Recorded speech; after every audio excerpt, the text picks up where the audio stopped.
There might be a bit, oh, that's too right wing or that's too left wing. What's actually going on in you as a human that makes you feel that way? Well, the thing I find is, can they handle the truth? You can handle the truth. Hello, I hope you are feeling wonderful today. It's Ed here, welcoming you to another episode of UnEDited, the marketing podcast. I am thrilled to have for you today a conversation which is creative, fascinating, and enlightening, and it's all at the intersection of creativity, marketing, business, and music. Joining me today on this is Timo Peach, and when I spoke to him back at HQ, the Black Box Studios, I had this amazing conversation because Timo is an incredible music artist, he's a climate storyteller, he's a creative director. So together, if you're interested in this, we're going to explore how creativity can drive change and the power of storytelling and the importance of authentic connections in both business and life more generally. So as marketing leaders, how we can use those as ways to improve our work. So this unedited conversation is a true ramble fest through the art of the possible. And I should warn you that when you put two creatives in a room together, you get some interesting content and some interesting language. So be warned. But hey, that's the beauty of unedited, isn't it, team? So Timo's going to be sharing insights from his very unique journey, and he's going to discuss how art can help us reimagine our futures. From innovative approaches in marketing to the impact of place and community, this episode is packed with valuable takeaways for anyone who wants to try and think differently and make a positive impact in their work. So, if you're ready, sit back, relax, tune in, and get ready for an inspiring and thought-provoking conversation. Let's jump right in. So here we are, Timo. Welcome to the Black Box. It's a nice black box, mate. You've got some good props lying around very casually, like it's your home. Yeah, well, it's just my dungeon. It's where we live, that. and it's where I'm sent to by the wife when I have to be controlled and put into a situation where I'm more pliable. But I'm pleased that you're joining me here in said space. And what I'm really excited about the conversation for us today is to explore something that we're both passionate about. And that's that intersection between creativity and marketing and business and music. To contextualize it, to give people an intro into the world of Timo. Can you kick off by telling us a little bit about Momo Tempo and about what you do and how you would describe your practice? Well, I am a music artist, but also a sort of climate and futures storyteller. I like to help people talk about the future again and find the confidence to do that. I think it's what we've got to do. And I use the practices of art I've learned over years, partly as a creative director with clients in the sensible real world, and partly as an artist and performer. The different ways I've learned what storytelling is, as you have as a creative director. I sort of use that confidence to help leaders find confidence to face change is kind of what I want to do. And then around that, do research with my podcast, Unsee the Future, and I'm interested in how things fit together. I'm a bit of a sense maker and a generalist. I think my experience of working with you has always been that you bring a different view into the conversation. And I think one of the things I wanted to start by exploring is how difference improves the work that we make or the things that we do. How do you feel that applies to you and your approach to life and work? Well, what you're talking about there, mate, is juxtaposition, isn't it? That's a good creative process, isn't it? Putting two things together that shouldn't, and then what comes out of that friction. That's a great basic creative principle. And as a leader, you want to know what you don't know. I found myself saying that lately in political times. So sit down and listen to people who don't have the same world view as you. I've got that instinct. I want to know what you as a human being, what makes you vote so differently to me or think so differently to me? What's the emotional truth? I come to that phrase a lot. It's a narrative. It's the substrate of telling a story. What's the emotional truth? If it isn't there, then you don't follow a story, right? So, but I want to get to it in the people I meet over time. Make a trusting space to listen and go, well, why do you care about that? What's really going on? If you come out with something on the surface, there might be a bit, oh, that's too right wing or that's too left wing. What's actually going on in you as a human that makes you feel that way. Well, the thing I find is, can they handle the truth? You can't handle the truth. I mean, I think this is, as creatives, we're wheeled in to situations to, and the if we're being cynical about it, is to sprinkle some magic. Yes. Someone Always, everywhere. Bring them in, just make something good. Make it good. That's what they say. Yes. And what we're trying to do is truly understand what they're trying to deliver or think about. And what we can do at our best is offer a different approach to that, a different think on that. But I mean, can you tell us the successes and the failures? We've shared some along the way. Yeah, some people just can't accept that their view and their approach, whether that be on a personal level or a work level, or whether it's a CMO or a CEO of a big company. How do we create more open minds in those environments?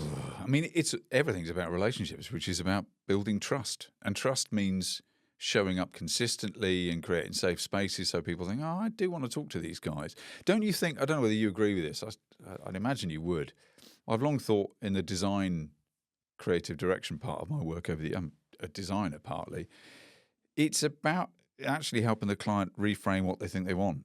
Your job isn't to just go, oh, I'll make you a website or I'll make you a brochure. It's trying to listen to them well enough and intuit, like a diplomat. What are you really asking for, right? And then if you can build enough trust to reframe the brief in the way you understand they should be, as a creative, critical friend, getting to know who they are, understanding where they're really coming from, and some first reading of the politics and the reality humanly going on and their market and all those things, then to come up with a strategy for them and say, what you really need is this. And the clients you want to keep are those who listen and go, I think you're right. But this is really important point, because this is as important for the person practicing, the designer, to understand that that's the route to good work, as it is for the client to understand this. Yeah. So in our world, often you're given a brief. Yes. Do the brief. Yes. And that doesn't make the best work. It doesn't make the best work. There's another world where the designer goes, I don't agree with that brief. I'll make up my own. Yeah, that doesn't work either. So it's this communication idea and this collaborative briefing and collaborative looking for an answer. I think that's why I do like the pompous phrase of the design. Is it the Design Museum in London? Design will save the world, and I like the idea that because design is the intersection of art and. You could say business, you could say problem solving. It's the practical engineering bit. And in a way, I was thinking when you said, how do we make the good work? I can see in your eyes this kind of, I want to believe. So you'll quickly say, oh, I'm a cynic and all my lefty friends tell me that I'm this hard-nosed business person, really, and I'm practical and cynical. You're not. You're somebody who really, I observe being honest, you're somebody who wants to believe, but you want it to work. You want to be able to. I want everyone to believe. Yeah, but don't you find, therefore, that even when you think, oh, I've got to be practical and cynical and the bottom line is getting paid, you've actually got to always commit as an artist. The little artist bit of you that can interpret and find the magic, you've actually got to put your heart out there and love and be prepared to have clients take you for granted or miss it or get carried away with their own politics. I sort of feel it's better to have loved and lost if you think that it was worth taking a swing in the first place, that you believed in what they were trying to do enough, right? I think, but it hurts. Bang on. And I think if you look back through our shared 200 years of experience, yes, you can look at the ups and downs and the high points of that, and probably there's a good connection to the high points of the work that we make, the art we make. I don't make art, I make design and creative. You do, but you draw on an art instinct. You're a creative who has good intuition. That's a bit of you. The good high points are when I'm doing that. Yeah. And when the client is doing that as well, and they are excited to go on a journey outside their comfort zone, rather than saying, I asked for a red box with some text. Yeah. And then you've got to decide as an agency, well, where you are as an agency, where you're just starting out, you've got to take on quite a lot of stuff and try a lot of stuff, have a little less soul involved just to get the wheels turning, maybe, or whether you're really shooting for values-driven work and what that compromise, there's always a spectrum there in the real world. But to not waste your time too much with haters or people who aren't going to get it, right? Go to places that want you is the dream. I mean, I think you could take that all the way through, out of agency, into any business, surrounding yourself with people that actually want to go on that journey as well. Yeah. is the promised land. Isn't it? And it's the opposite. If you can do it. It's hard. It is. That's the promised land, isn't it? And it's not the same as surrounding yourself with yes people. In fact, No. it's the antithesis. It's surrounding yourself with a team of lots of different talents who share values. So when you can get people in a room who kind of want to build a similar world, but they're bringing different values. Some are very creative, some are very technical problem solving. We know as creative directors, you are relying on your specialists, but it's our job to put them together as humans having moods and different pressures to sort of be the grommet between the client and your team. Partly, it's like being a parent. It's a thankless task to get over the line, that nugget of truth you actually want to deliver that you can believe in, right? Through all the practicalities. Yeah, and I certainly can think of occasions, recent and past, where you think that everyone's gone on the journey with you, and then you suddenly realise, hang on a minute. Oh, and guys. And I've seen major campaigns, major activity, major business initiatives, political initiatives, and we'll come on to where we are in time at the moment soon, but just the rug being pulled from underneath them, because just that last little bit of faith just hold it snuffed out like it's nothing. And what then happens is in the vacuum of understanding and agreement, people try and infill with new ideas and new answers. Yeah, and it's papering into the cracks a bit, isn't it? Yeah, and so when we're doing a lot of work in with my agency hat on at the moment of trying to understand that CMO standpoint and that marketing leader standpoint. Because the truth is, we're talking very well about the woes of a creative. Yes. But it's perspectives.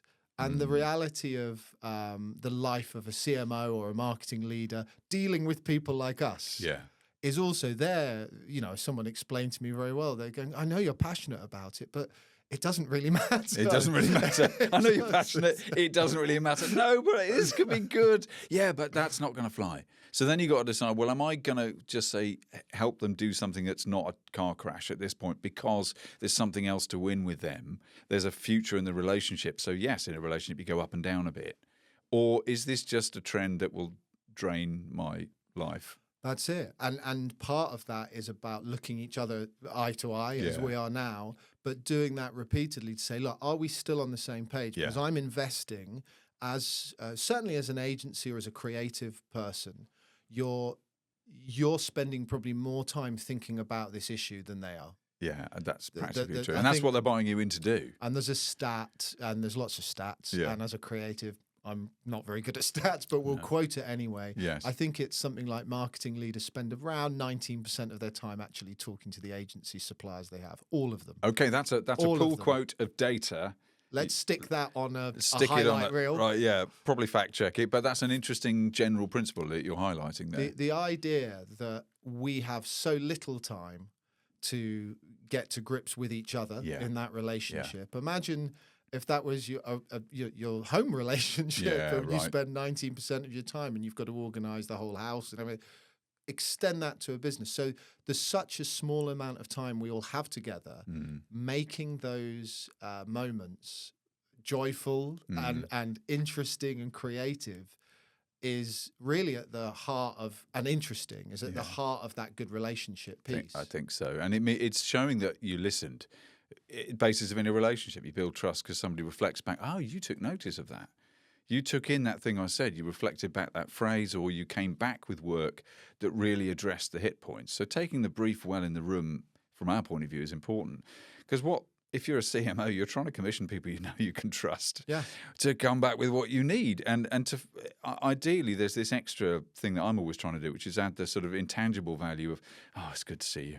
Yeah. I feel like I've got an ally. When we talk, Ed, it just feels like the world there's possibilities again and I'm not alone. And that sort of human reality is what gets deals done because you're talking each other's language. And then our job, small one, is to actually deliver on what we said. And the product itself, the work itself, reflects everything we spoke about. I think you're bang on. I think the best marketing leaders that I've worked with value that human piece as much as they value the work. And the worst ones I've worked with just want work done and don't give a toss about that piece, because you can never get close enough to them to get a consistent view or a consistent understanding. And so they're scratching their head going, I've got all these agencies and all these people, I'm not getting what I want. Maybe it's you. Maybe it's maybe you're not being open enough and expressing that. Equally, I'm sure there's many marketing leaders that go, why isn't my blooming agency and my team understanding? And it's about face time. And when you've got that stat of such a limited amount of time, and we understand why that is, they're now having to be experts in all sorts of things, and they're trying to elevate the success of their marketing spend to the board and have to learn how to talk to board level. They're trying to talk down to the social media executive down at that level, trying to say, look, this is why we need to do this. So they've got these huge, they themselves can and should adopt the value of storytelling. Yeah. Oh, yeah, exactly. You've got to try and help them understand what that is, and you've got to assess how well down the line they are of understanding enough that storytelling has the practices of it can help us. You're making me think of two different examples here of different ways, different problems that CMOs might feel. They wouldn't put it this way, but I could observe. Firstly, I think of what it's like to be a film director commissioning a composer, because I've done a bit of composing. And I think it was the late Anthony Minghella who said that the composer comes very late to the party in the production cycle of a film, and they completely set or change the tone of the entire story. So the trust that a director's putting in a composer to bring their story to life or not, which means as a composer, I know there's I've had things land and I've had things fail for different reasons. That process really involves trust from the director. So if the CMO is like a film director, goodness me, they're putting their life in your hands. But I also think... Is there another way? Because they can't compose. Because they can't compose. They haven't got a clue. It's just... No, exactly. How to do that. In the end, you've got to build a team, right? So as a CMO, you've got to go and commission the right people. As a film director, it's on you to choose everybody who's going to help tell the same story. And that's when a film works or doesn't. If all the different artistic skills that make up a wondrous miracle that is a film, if they're all commissioned because they're going to help tell the same story, they'll all get it and bring their specialism, but to add to the one story, the one reason you're there, then you've done your job as a director, actually. And then there's a process of bringing them into it. But picking them in the first place, that's the CMO's job. So you've got to make them feel like you're a great pick. But the other thing I'd say is it's also, I think, of sustainability directors who are very often in corporate spaces on their own, like Mulder in the X-Files dungeon. Yeah. We've got one of them in the basement. We don't talk to them much, and they can feel very alone. And maybe high expectations, lack of actual interest. Nobody actually invested. Well, if we need to, we've got somebody who can do that. But they need investing in as a person. They will be as a sustainability person on a mission. It might be a CMO does feel very on a mission to tell a story for their client, or for they are the client. It's their organisation. They're looking for somebody to help them feel not alone and unlock ways of telling it that they can't quite see themselves. Yeah, and I think it's that orchestration piece, that idea of when you get it right and everyone's high-fiving. We know those moments and it's great. And then you try and do the next one. It might not work. And it just doesn't. Why isn't it? Well. I did the same thing. Why doesn't this thing work anymore? Yeah, so trying to understand what change. It could be the same team. Yeah. It could, but the brief could be different, the market different. And we talked a lot on the way in, because we travelled in for this together, and a very enjoyable journey it was. They always are, mate. I know. But really, it's that sort of idea of once I've pulled all of those people together, why are the things not working as I want them to do? How do I then step back from the action and look at that? And a good CMO leader is able to do that because they're not in the weeds. Yeah. They're not in the weeds doing that. And a good creative director, it's all trickles in every direction, should be able to come away from it and say, as the art director, the designer, the content people. And certainly when we've worked together, I've always had complete faith that I just go, Timo, do something. I don't know. Do something good there, and you know that you're away. Yeah. But I think it comes back the other way. You trust that the instruction I'm giving you has got enough detail in it for you to run with. So that's an important part. Yeah. So I would say that now, dear listener, at this point, or if you're watching, don't want to turn you off with a little bit of nauseating backslapping. But I would say we now illustrate the point we're trying to make accidentally. Yeah. Who knew we could accidentally prove our own point? And it is that we've built up actual friendship. Yes. Through work. Yeah. We've built up a keenness to see each other and work with each other. There's a trust in each other's capabilities and attitude, even though there's differences. That means we look forward to working together. Now, that's what you want with any business relationship. And it may be freelancer to commissioner. It may be people within the team on the same on salaries for the same company. But actually, what you're looking for is to build people who know they've got your back enough, and you know what their capabilities and attitude, what their values are. So an awful lot of this really comes back to finding people with values that are pointing in basically the same direction. You talked about that clickbait, that sort of polarized world that we're coming out of. And I mean, I think it would be remiss not to say that marketeers have played a role within that. And, 100%. And at our worst, I mean, it's not even remiss. It's just an obvious statement that we're in a space where division is what sells. And we've seen some examples of that. Yeah. But this idea of coming into a new world and a world of possibility and a world of what could happen and what should change, does this allow us to engage with each other afresh and renewed and, you know, without that sort of polarized idea of, because one of the things we say here, don't put shit in the world. Yeah. You know, and you've seen... Amen. And have we just seen a great example of when you put shit in the world? There's a lot of actual shit in our rivers, and it's a direct output of our values and our economic system that encourages them. So you've got the actual shit. Yes. And you can bleep this, Louis, as much as you want, or not, because it's a frank podcast. It's a frank podcast. It's a frank... listener... discretion advised, yes. So you've got the actual shit that's clogging up the rivers. You've got the actual shit that's clogging up the airways. Hopefully we'll be not part of that shit. But how, as creatives, can we work towards a more authentic, real, less salacious and more honest approach? And why does everything need to be outrageous to be able to be taken notice of? What's wrong with people that they can't, you know, how do we get back to a more open way of thinking about stuff? Well, it's about creating safe space, which is very linked to the idea of place making and place. I've come to think in my explorations of sustainability, getting there through creativity actually, that our futures are built where we live, or in with a sense of place. It's where we root ourselves emotionally. It's where we test things practically. It's where we have accountability. It's where we have to build relationships because we're not moving away. That's how you root business in authenticity. Is you live somewhere, you contribute to where you are along the way, even though you might be doing business around the world as well. And that's just true. If it's true for an entity like a business, it's true for an individual. And going down the pub with your mates and talking about what's happening on the street is sort of, that's a surefire way to be a test of your authenticity, what it takes to really live day in, day out somewhere. That's why I think local authority is the future, not national government in a way, or it's where we can test things more immediately.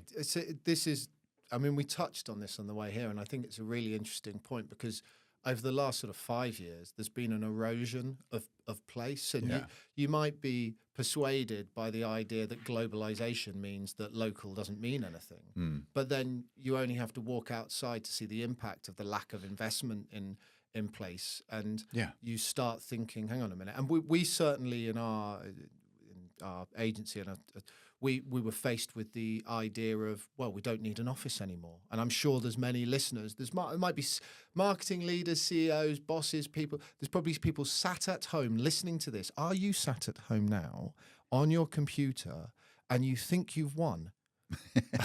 You think you've won? What have you won? You've won loneliness. You've won loneliness. Because successful economics. And think of Back to the Future with Mr. I can't remember his name, the Japanese boss that comes on the screen and says, McFly, you're fired. That was, do you remember that? Yes, now that is how people are being fired. Actually how we're living, big screens being fired at home. It's crazy. Yeah, but there's a general economic thing here that goes back long before neoliberalism, and part of our economics fundamentally flawed is the way we compartmentalize everything. So mental health is over here. It's pandemic and mental health. That's weird. Meanwhile, over here, completely separate, is the way we've atomized ourselves, and we work do from everything. We work from home. Do everything only through your eyes. Don't be a multi-sensory creature. Just do everything through your eyes. Single issue, clickbait, emotional triggers, and we don't sort of practice putting them together. But we're creating our own failure in that sense as a society, because if we validate the idea that actually it's great that we don't need to be together, it's great we don't need to have offices, we can save money as a business, and that's really good for who?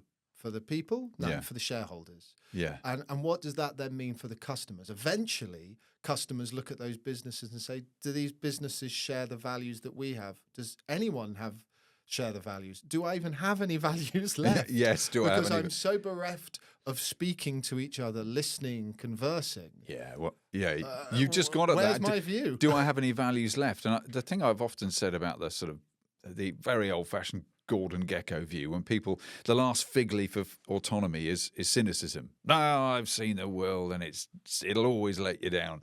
I just want to give you a hug when you say that, because it's not the whole story of us. The idea that when you strip it all away, we'll just eat each other, right?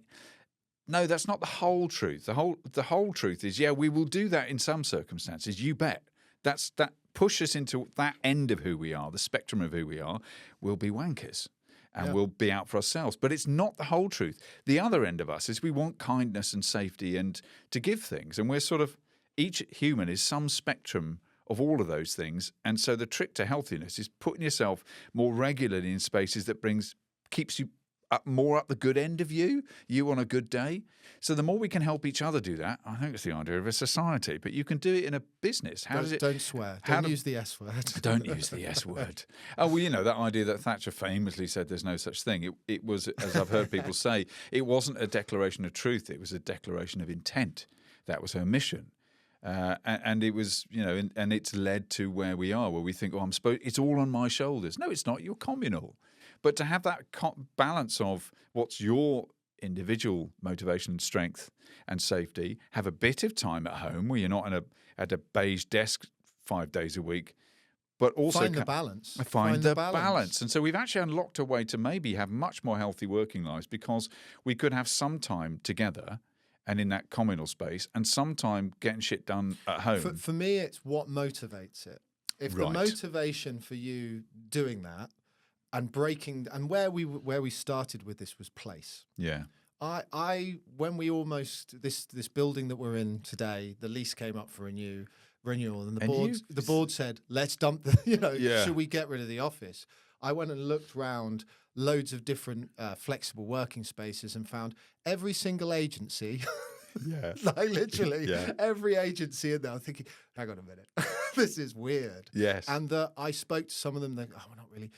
We thought about this idea of place, and we thought, if we don't invest and continue to invest, to be grounded, to have a safe space where I want people to come. Love it. Then the young people coming through have no chance. There just is no chance. I've sat and I've watched this. So this isn't about not taking away people's ability, forcing people to work and, all this sort of stuff. It's about giving people the option to understand that there is a place and they're part of that place. Yes. And that there's different, you talked about everyone having similar values. I kind of like the fact that people have different values as well. It's challenging. I conversely agree with that as well in a way, yeah. But how does this then? So let's elevate now, all the way up into skyscrapers of multi-million-pound companies, and the new CMO that's been brought in to really shake things up. Let's shake things up. I've got to prove myself. And I'm secretly very scared. Don't tell anyone. Don't tell anyone. I don't know what I'm doing. Yes. So as they approach this idea of what the organization's identity is in a globalized world, how can place play a role in a global setting? How does a global brand, and I'm leading the witness a bit because I've got views, definitely, but I want to take your view on that, because I just think this is such a important topic about where we are, not just in the UK, I think all over the world. I think it's a lever to how we build healthier futures. When people say, what do I do? How do I respond to the climate crisis? This stuff's abstract. well, where are you rooted? And that doesn't mean you've got to have been somewhere all your life. It means where are you right now, and how present are you? So I think it's interesting that you came full circle to committing to these historic offices that people should pilgrimage to of Carswell Gould, because you're physically on the green here in Southampton, and it's led you to be a champion for all sorts of things that happen locally and regionally. I right? think this is you the show place up thing. because you're always here, and Carswell Gould's been here for decades. You're celebrating 30 years, right? And you show up consistently in things like Venture Fest, and you've said to me, we can edit this out if this is confidential material, but you've always said, I don't make any money on this. In fact, it can cost me to do. It does cost you, I think, to do Venture Fest. But it's the thing. It's one of the things you do that you most love because it's making place. And every time I go to Venture Fest, I feel a bit more wedded to it because it is like bringing people together across different disciplines to champion South Central, which is a very interesting emergence of region that needs to get more and more and more clear in people's minds. But you show up here and you show up in different committees and initiatives and just pub get-togethers of businesses, right? And you do that consistently. You're part of Southampton. But let's look at the two ends again. Our lofty global business. Yes. We are a small business. Yes. Okay. So you can do that arguably easier. We can do that easier. We're agile. I'll give you an example. So the Venture Fest that you're talking about is an innovation network. It's partner run. It's a not-for-profit, and it definitely hasn't ever made any. No. But the whole idea is to give young people or any person of any age a bit of a leg up, starting a business, scaling a business, getting the value out of their business. So it's an innovation network. So it's bang on the agenda of almost every organization at every level that says, I need to think about talent. I need to think about innovation. I want my business or my organization to be seen as a force for good. Sustainability is a key driver. Yeah. I've had, I would say, probably hundreds of conversations with large-scale brands, and they say, too local. Interesting. Too local. Interesting. Now, if I'm Patagonia, nothing's too local. No, exactly. That's a great example, right? When we were chatting on the way in, so we were saying, well, let's get the biggest go-to corporates. The fact that they don't have a mechanism or an instinct to go local, unbelievable, illustrates. I mean, what that is undemocratic. They weren't elected. They have incredible power over our lives. They pump our eyes full of stuff that emotionally affects us. That's how consumerism works. But they don't come to ground anywhere.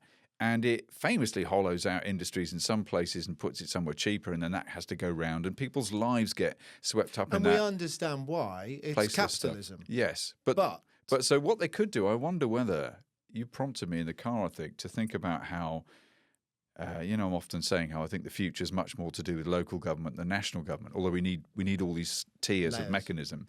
But in a way, local government's where you can talk to people who actually have. That's where you test stuff and live with the consequences. Well, what if global brands devolved and found a mechanism to keep maybe a bit of overview and network that can sometimes be useful, like at a national level or an international level, but also farmed it out to people who live locally and had them live with the consequences? Much more, not the shareholder view, but the owner, what is the phrase? Worker-owned businesses. So that's a rising trend. And people suddenly feel invested in every way, emotionally and rooted and trying things. What if some of the big brands tried to do that and found ways to inject some, here's the word, soul into things? I think it would mean, what would Coca-Cola mean specifically in this city? We talked about Coca-Cola. If you go full circle to where they started, the policy was stick a billboard up in every country. Yeah. So they travelled to those places to do it. They actively went and, quote unquote, invested in as much as a billboard in that place because they realised that they needed to seat themselves. Now that's, 100 years ago and ongoing and ongoing and ongoing. Now it shifts because people are wised up. A billboard, a logo isn't enough. So how, as a communications leader, a business leader, do I positively impact the communities that I expect to extract money from? I think what am I giving back? in a way, just like you would personally frame it, success is framed around what you're actually trying to achieve. There's no objective measure. So as a CMO, you've got to try and triangulate, right, why did I take this job as a human, as me as an individual? Why did I want to work for this company?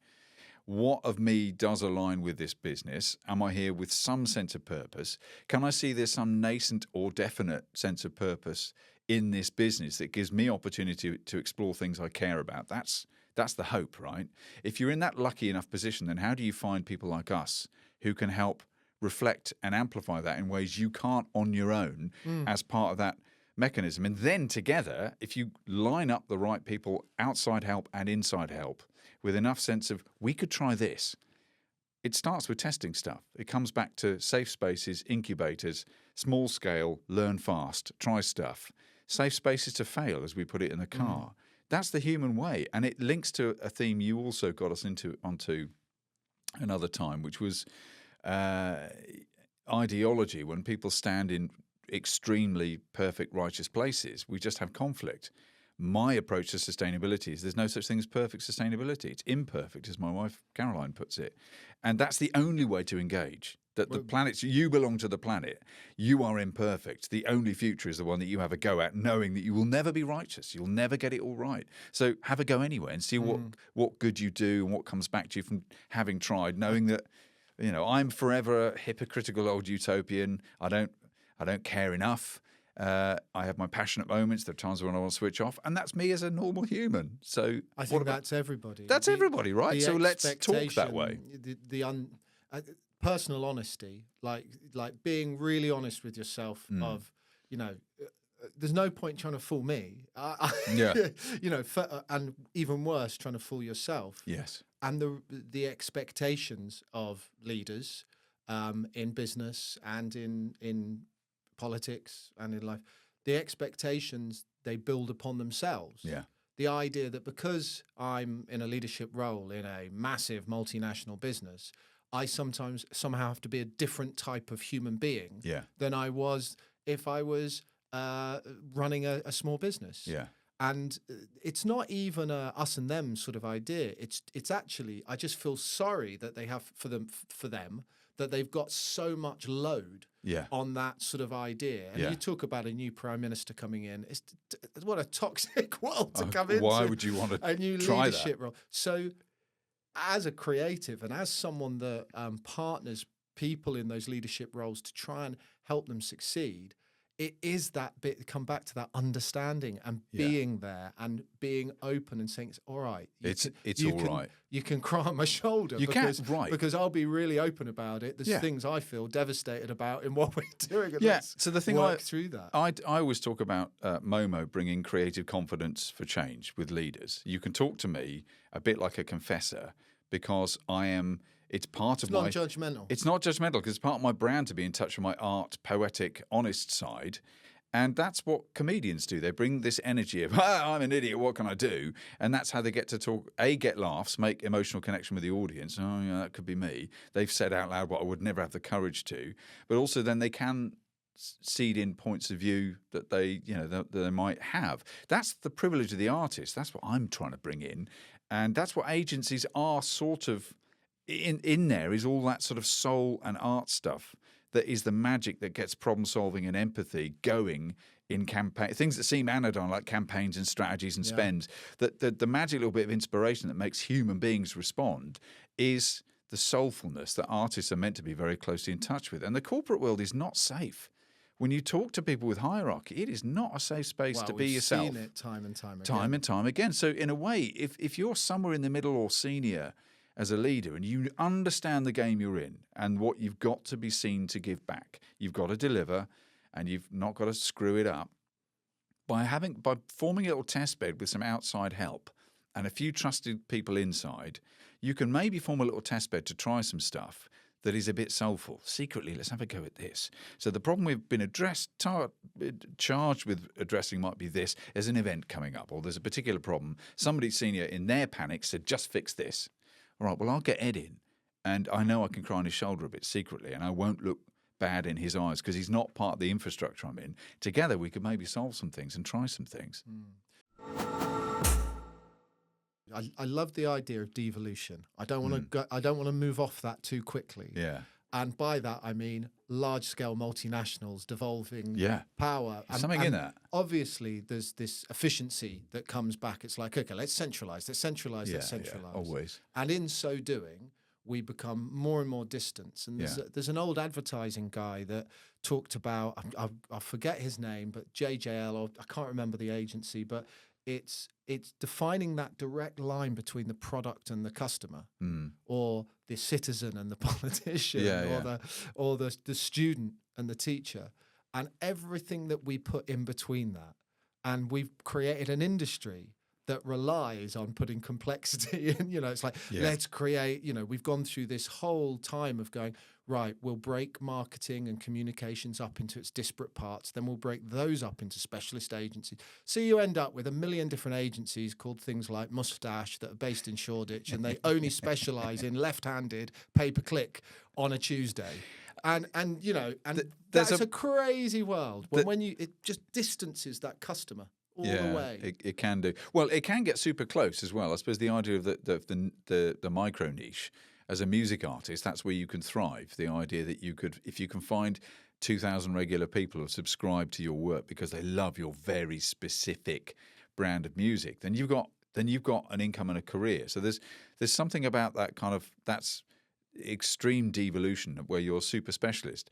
But you've got to ask as a music industry has had to do that. Yes, I think so. That in that sense, but if you get away from the idea of being a mega music artist with global reach, which ties your hands in lots of ways, and you can end up broke because of the way the record industry works. Actually, as an autonomous individual digitized, real success is probably people don't know you like Taylor Swift, but you have 2,000 people who adore you. And there's an interesting, I think some of the specialist agencies are trying that model in their work, and it can really work. But as an agency, as a group of people, as a project of people, or as an individual, you've got to ask, well, who am I truthfully? Am I that sort of agency? Am I that sort of artist? Where can I go that's my emotional truth so I can resonate correctly with the people who need a bit of me? I think the challenge isn't the fact that they exist. The issue is how the marketing leader and CMO deals with the plethora of advice on offer. Oh, yeah. Until we all eat each other and do each other in around that. And it is, and when you talk about this idea of devolving from this centralized view within a business, we've worked, we won't name any names, but there's companies we've worked for that have more money than the country that we're in. Yes. Arguably they are moving at that sort of scale, and it's incredibly complicated in there, and the politics is far beyond anything I have to It's hard to get anything done day to day. Yeah. So no wonder the customer progressively feels more and more remote and potentially used by those organizations. So this idea of authenticity and connection and direct line between the value you bring as a business, which the businesses often become more and more complex as they scale and as they get bigger. They lose sight of that secret sauce that they're really providing as value. And so it becomes more and more distant. And then people turn around in the end and go, God, I'm not sure what I am working for as a CMO. Right. I don't know what I am. So I don't think it's a question of having to hide away a side project, although I love that idea. And if you've got a side project, get in contact with me and Timo. Yeah, let's help you work it up. I think it's even better than that if you understand what that CMO's been hard for, and if they've got the personal truth to say, what I'm trying to be is I want to be the CEO. Right, what do you need to do to get there? I need to I need to show the board that I've got a completely different set of ideas. Perfect. Yeah. Let's practice a devolved, suddenly you've got that route in. But it's all to do with those perspectives again. I think you make me think there of something that is sort of the fundamental problem with that you can say is driving all our challenges, the asset class that's hollowing out things, that the fuzzy logic that's shared between societies that nobody quite owns but makes things stand up, the streets working, libraries and hospitals and other things. The asset class, that instinct to own everything is what I'm driving at, has hollowed out the world. And I think the corporate thing always wants to put its corporate mark right down to ground, touch to ground, everything's got to be branded. There's a model that's come out from one of our clients, and it's up to you whether you want to say who they are, that I found it conceptually inspiring, that okay, this is how I could, even me, a bit activisty, lazy activist, could get on board with some corporate heft, where they're trying to talk to individual local businesses on the ground and give them a joined up set of tools to do their stuff. And when the relationship works correctly, the potential there is for this big organization to connect small local businesses to a global worldview and a global market. But that way, the big company gets to hold space for the little guys, honor who they are in their local identities, give them some tools and connectivity and perspective and training that they couldn't work up on their own from scratch, actually create perhaps a community of a network, but also then they get to be sort of good guys in some ways, helping and building up the locals. There is a way to dialogue there and get the best of that global reach with local identity. I think by not owning everything. I think it's much braver not to badge it. Yeah, much braver not to badge it. And if you don't badge it and you actually derive your value and payback on your investment through the impact that you give over a longer period of time. Yeah. Yes, you still need to, I get that you still need to sell widgets. Sell widgets, do your demand stuff. We can drive demand. But when you talk about equity, what is a brand and why are we doing what we do? My fear is that when you lean always around conversion, sales, clicks, you're in that space of polarization of good and bad, right and wrong. When you're in the space of brand, storytelling, value, devolving the company working so it impacts, you derive far more equity and value in that brand. You create more value in that brand than you will ever do by selling the widget. I totally agree. Now, why is that important? Because ultimately, that's what the shareholders want. Right. And if you can create a scenario, and I think I know the program that you're talking about, and the idea of that program isn't loved by everyone within that company. They can't understand why they wouldn't just say, I sell widgets. Yeah. We've said we've sold widgets for years. Yeah. Why are we now saying we want to be at the center of your world? Well, because and they won't get it, those guys. So we have to prove it, and we have to show with that program that actually we can create value. And that's incredibly hard.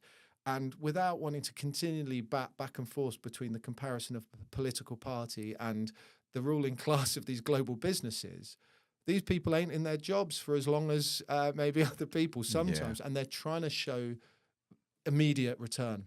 So they're not playing that long game. Right. So then to come back to the emotional truth that humans are really secretly running on everywhere. We talk about the LinkedIn view, but what you're actually coming with is your emotional reality. So the two worlds you're describing there, one is driven by fear. I've got to prove myself now or I'm out.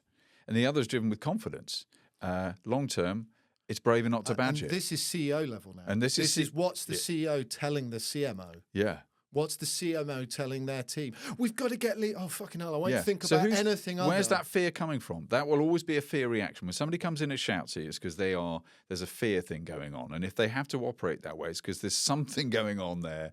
And you won't be able to talk to them about it probably, but you've got to understand humanly. They're coming from somewhere where they don't feel super confident.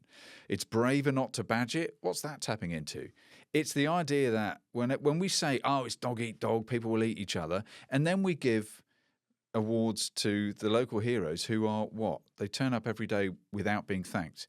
The people we time and time and time again give MBEs and other national or local awards to, the people we go, wow, they're amazing. What a legend are the people who swept the floors for 20 years and didn't go looking for the plaudits. So we need a big bit of that as well. And if a brand can reflect that by saying, well, I don't need to put my logo on everything. I'm investing in long-term equity.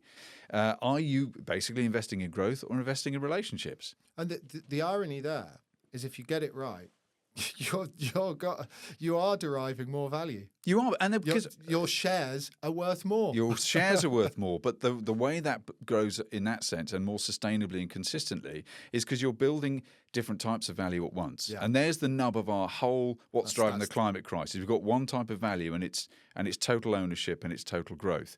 But we need new ways of valuing things in a much more holistic way. So when you demonstrate, when the brand body language is one of consistent equity, I'm going to even use the word love here, which has really lost a lot of widget sellers. But when you're doing something with that kind of soul and humanity, people will love your business. And as a result, they'll want to work. Your recruitment issue will disappear because they'll be queuing up. Talent will be queuing up to work with you. You're dealing with new legislation and problems with change will get easier because you'll have more minds who want to help you figure it out.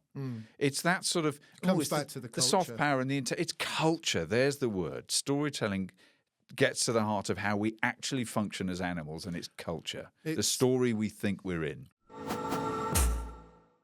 We've been tasked with, in the past, of trying to create sustainability value within organizations where potentially when you take a deeper look, it's not there. And I know that you are everything that is good about being authentic on this issue. And you've told me in the past I'm not going to work on that because that's not something I'm down for. Even I sometimes have red lines, and goodness knows you definitely have red. You're being whatever the word is. Well, I think because I'm one of the things we've said to each other before is I will be first to say I don't know and I'm a hypocrite. But what if we tried this that was better? And so much be in the conversation. Be in the conversation and shout people down. Yeah, it's back to that artist thing of saying, well, I don't know, but here's the truth, and it gives other people license to say, yeah, actually, I don't know. I think of our mate, and I quote him a lot on this. He's worth name checking. One of the things I love about Matt Desmere, local influencer, is that he's reflexively natural at saying, I don't know, or, yeah, I didn't do that. I was supposed to do that. I didn't do it. Why? Because actually I didn't want to, because it clearly wasn't the best thing. So I've done this instead. And he gets himself in hot water with people who want to be more procedural.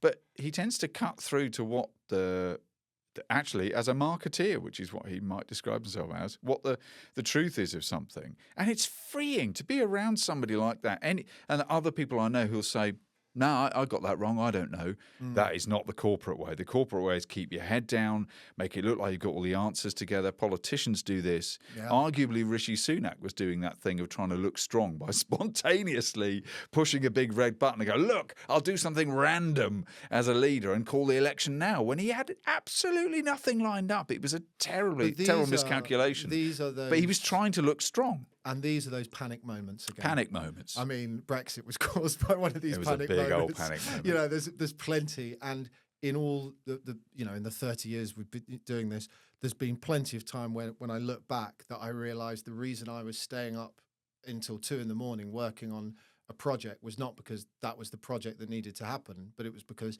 someone had got scared, thought they were for it, and put all the pressure down the line. It comes back into to their us. team. Yeah, and I don't work with them anymore.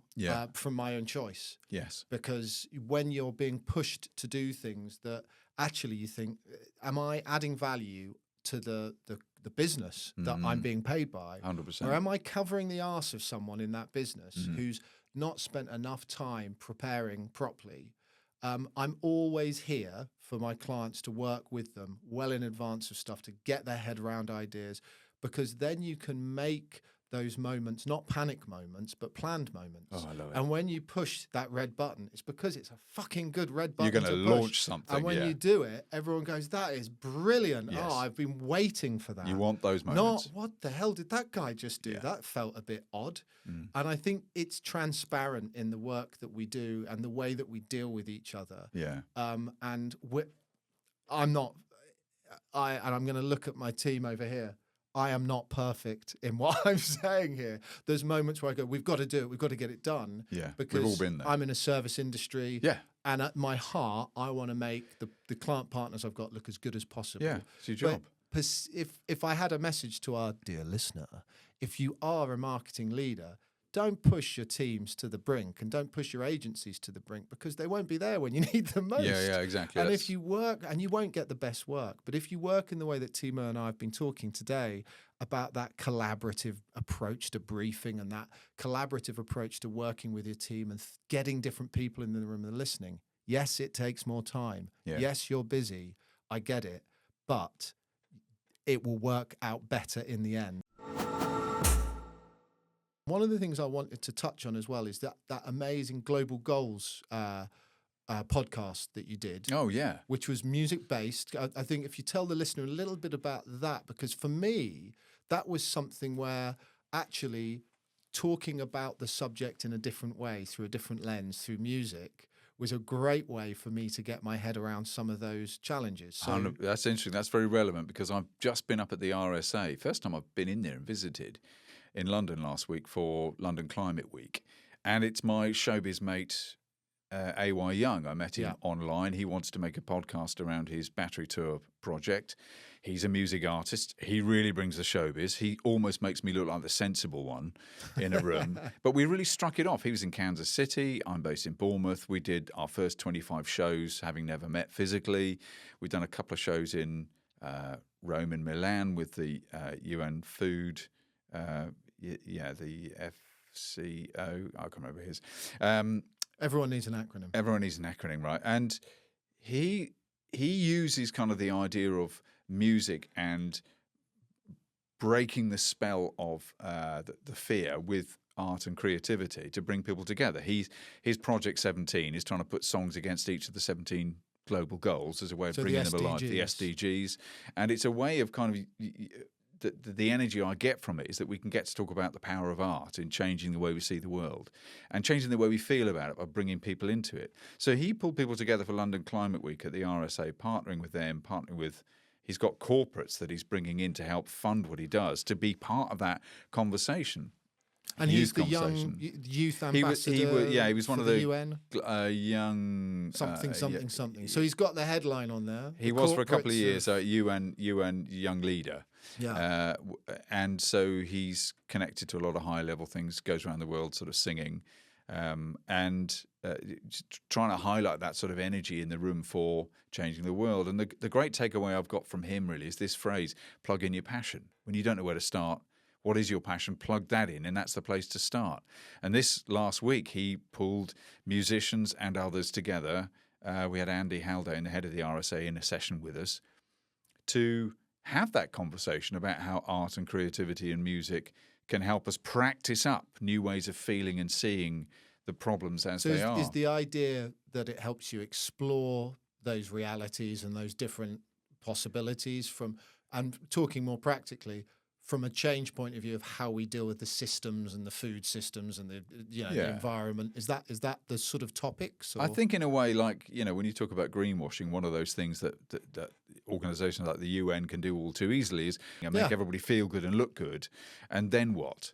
But AY's view is similar to mine in that it's more to do with the practices of creativity. That for me, it's things like the practice of embodying or making.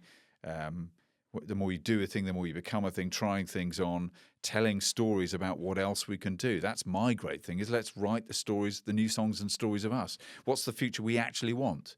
And that creative practices give you confidence the more you do them. And they're there for anybody, not just for artists. And the root of this is the alternative is banging people on the head saying they're arseholes for exactly. And it's just not working. It's not just doing. It's just not doing anything. So when we inspiring rather than and doing it as in a recent thing I did when talking about Keir Starmer, what struggle with the lack of passion he puts into things. It is a bit of a problem. We need vision in order to try things. If we can't picture the futures we want, we can't build them.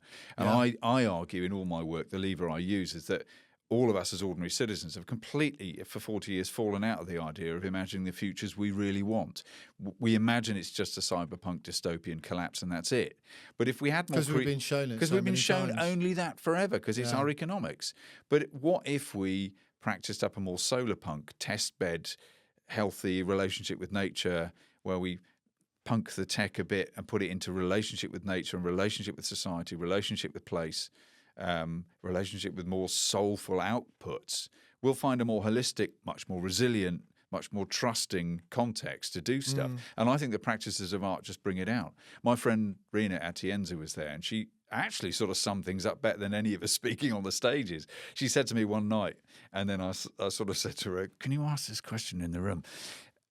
She said to AY, how many musicians have you actually unlocked? Do you feel you've created, inspired, freed up? Because surely the point of putting art into the space is not to talk about art and creativity, or to talk about the problems from a more creative but still analytical point of view. The purpose is to put musical instruments in more people's hands. Okay. Because when you start making music, everything reverberates differently. The world changes inside you and around you. That's really the soulful truth. It's not about the analysis. We've got amazing analysis. We've got amazing ideas. It's actually embodying stuff so that you feel different and create new ways of seeing the world and new possibilities. And you get passionate when you do that. Something happened at my kid's school recently that I think is interesting. So he signed up for STEM classes. Right. But now they're STEAM Yes! classes. I am so triggered by the word STEM. They've changed. And, you know, as a musician, albeit not quite as successful as you, but as an artist, as someone that creates things, but also as someone that understands the value of engineering and data. Yeah. You know, I get it. Because we're designers, right? We're nerds as well, a little bit. But the idea we're not allowed to be in the same. Yeah. So the idea of that STEAM statement, I was like, what's the A? And he goes, well, art. Yeah. I was like, wow. Okay. Yeah. Maybe I've done a talk on this, yeah. Maybe someone's actually listened and got there with it. Because it gives you the art, the vital... my argument is that art is the missing global goal. Because if every single one of the global goals is just a product of the same single problem, they're different symptoms of the same single problem, our economics, which is a story we've been told about how to value things, then that means every single gigantic problem on Earth is a product of culture, ways of seeing the world.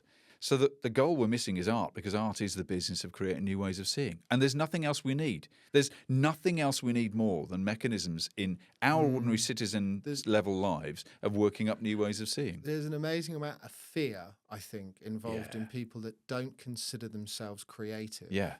When posed with the idea of why don't you be creative or think creatively or make music or sing or dance or do anything. And there's and that is what holds people back. It does. I did a study a good few years ago now, but where do good ideas come from? Because you get this sort of idea, the premise that the eureka moment was in the bath. Yeah. But the eureka moment wasn't the bath. That was the moment where he realized it. But it's nothing without the slogging away in the background for years and years and years and talking to the most amazing mathematicians and scientists and artists of his day and trying to find these answers. And you sort of, this idea that, and then I went for a walk and I had the idea. It was then. And so we did this survey of when, and of course all the tropes come up. It's like, walking my dog, going for a walk on the beach, if you're from the coast like us, going for a run. And all of them had one thing in common, which was stopping what you're doing and doing something else. Doing something else. Just do something else. And the reason that music, art, painting didn't come up more often is a travesty. But it's because it's slowly slipped away from being a standardized thing. I was listening to Paul McCartney on a thing about his songs, and he was saying, you know, when he grew up, every house had a piano. And you weren't a pianist, but you could play the piano. That's how I learned. You could bang out a tune on that piano. But you're talking about a whole generation of people, typically working class people in that instance, where there was no TV, there was maybe not even a radio in the house, but there was that piano that they got round. And so music and the idea of your dad or your mum knocking out a tune on the piano was normal. So what signals does that give to young people? I will be creative. I will think differently. And you know, great ideas come from that space. So I agree. The encouragement of, if we wheel all the way back to our sort of dear listener, which is hopefully you know, our marketeers or our marketing leaders or our business leaders in this space, or anyone that's just trying to struggle through life and get it done. If you want to have more good ideas more often, break with what you're doing and get out of it. Pick up an instrument, learn a new language, do something different. And you can pull those into our working practices. Yeah. You can actually say, and this year our agency is doing something different. Agencies typically have a model of trying to have high productivity. So they'll say things like 90% of hours are billable. So I hire you, Timo, and 90% of your hours are billable. So this year we've what was the word you used? We've devolved power into the team, the wonderful team. And we've knocked that down to a 60% billable number. And we said, right, with that time that you've got left, actually, let's look at these set of there's probably about 20, 30 projects: culture, work-life balance, environment, all these different little projects. And the idea is that they dig into those. Yeah. And part of the reason for doing that is not the expectation necessarily. And some of the team are in the room, so cover your ears when I say that. It's not the expectation that each of those projects will result in the most incredible result. But the practice of thinking about something other than doing the day-to-day work, I hope, will make them have more good ideas more often later. What you're talking about there, the big implication is wholeness, whole person. Putting yourself in a context of being a multi-sensory, multi-interested person, that's when our mental health starts to work. That's when we then, flow better with ideas. And I'd say that, another signal of what a broken time we're in is that art has been turned into this rarefied, weird, specialist thing only for wizards. And a lot of artists love that too. Mysteries. It's not. It's more like illusion. Like it's practices that create theatre, storytelling, which design is one of those practices. But actually, it's just things that any human being can do. The practice of embodying stuff, going over things, testimony, starting with your passion and getting it out and feeling like you're allowed to. So I think I've written a book called, from my podcast, Unsee the Future, How to Think Like an Artist and Change the World. 9 practices of art that help you change the story you think you're in. And I'm literally just saying, so here's, when you do this, actually you're doing a practice of art. When you do that, you're doing a practice of art. It's not mysterious. It's not for wizards. It's for you. It's all of our instinct. And the fact that it's been taken out of the middle of our lives as humans is one of the great signalling injustices of the sort of 500-year era we're in that's so destructive. So actually the way we engage... Creating and making has been Creating and making, testifying and making sense of things to whatever level, and not expecting that you've got to be a wizard or got to be full-time. We've worked it all out. I don't need to think anymore. Yeah. There's a solution for everything. There's an app for that. There's an app for that. Whereas actually you've got to show up and embody and feel present and figure it out for yourself. And that's the confidence, the privilege I feel as a lifelong artist of sorts, even as one who's not got a big profile. It's given me all this confidence to take my world with me enough to be able to say things that other people might not say, or put it in a much more human way. And that little frisson of entertainment or performer gives me the license, like a bit like a comedian, even though I don't know how to write a joke, to sort of say things in the room that others might not feel they can formally say. And I think as creatives generally in our different guises, that's what we can do for our partners. I think everyone can do that. Everyone can do it. Just understand. So the resolution or the conclusion of that piece of research on where good ideas come from, it resolved that they're like poop. Right. Like they're just bodily functions. Yes, yes, exactly. If you can just start, because they're synapses, that to think creatively and to, as the Apple guys used to say, think different. To try and that in itself, tick. Get that one in there. Right, see what you did. But that whole training, it's not that we're wizards. It's not that I think too often we have to be, and we bring it upon ourselves. We'll be kooky. I'm not looking at you directly. He's not looking at me directly. Ingenuity. Character. Hi. But there is this expectation of you will in the agency creative, and he's either really angry, passionate, or creative, or zany, or... The truth really is, and it's funny, isn't it? It's almost like the creative class have had to come up with that identity to look different, to feel like we're okay, we're all in the same group, we're protected. Yeah. I mean, it's an odd idea, because the truth is anyone can train themselves to think different and be different in their approach, and they can also help their teams do that more often. Yes. And it's hard to do it against the grain of targets, time, deadlines, and all.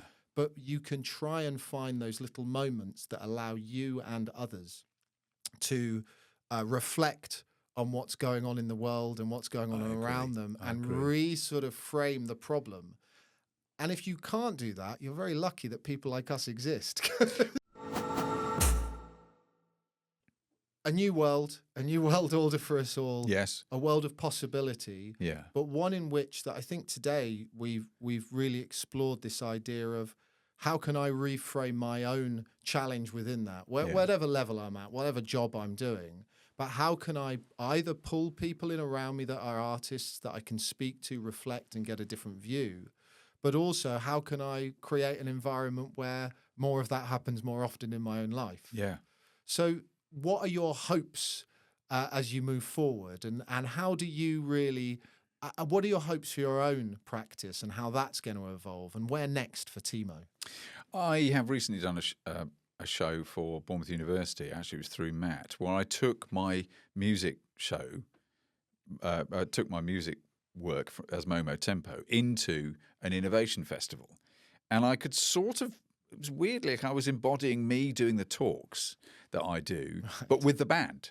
And talking a bit about innovation, but also performing and entertaining. And what kind of music are we talking about? Momo, Paint a picture. Momo Tempo is sort of alternative electro pop. I think that's exactly the right description. It is richly produced storytelling-y, spoken word, funky stuff. Where can I go and check that out? Well, momotempo.co.uk is the home of the music, but you can find it on Bandcamp. So, momozo.co is the home of everything I do. And with all that experience I do, being entertaining, but also having been a designer for years, knowing what problem solving takes and storytelling for others, and then all the research I've done with Unsee the Future, those three parts of my life kind of intersect for me. And I want to get alongside more leaders and give them more creative confidence for change. And how would that, the show you've just done, I'm really interested in this idea. Yes, because as a I need to musician, show you some of it. Yeah. As a musician, this is absolutely like catnip. Yes, it was fun. It was. How do you see that developing? Is this something deployable in a corporate space? Is it, how does it work? What I found over the years is that the sort of sound of Momo Tempo, which is very storytelling, is sort of sound effects and little story bits, as well as the grooves and the sort of relation to the dance floor. There's little narrative things that happen, and I found my work sort of on a spectrum from getting up and speaking, being a speaker at one end, and getting up and playing music at the music art is what inspires the way I articulate things. But as a speaker, I bring in bits of music. And so in a way, it's just a spectrum of the same thing. Whether you hire me to talk about stuff, I've got a talk called The Future's Fucked, So What? And it's just me with some costume changes, framing the last 500 years in a historic context to talk about the issues we've talked about. But there are musical interludes in there and a structure I've built in from doing all the podcasts that makes it seem quite produced, even though it's just me and a clicker. But I can do the same thing with a band and sort of add that sense of entertainment, I suppose. So I think that show, which is now called Rediscovery, I'm going to start taking that out. It could be a good future-y, like me as a speaker, but with a band, can bring that sense of something to a future event, perhaps. I might have the perfect place for you guys. Well, then we should probably talk after this. Well, Timo, I've absolutely loved, as I always do, talking to you. So thank you for joining us. And me too, mate. And I hope that our listeners take lots of solace, hope, inspiration from what you said today. So thank you. Yeah, thanks, mate. It's always an inspiration and an encouragement chatting with you as well. So let's go out and make some good fun. Let's try some fun stuff in the era crisis. What can we make that didn't happen before? Stay tuned. Stay tuned. That's a wrap on another episode of UnEDited. Make sure to like, subscribe, and turn on those notifications so you never miss an episode. Find all of our updates on your favourite social media and podcast platforms. Just search for the UnEDited podcast.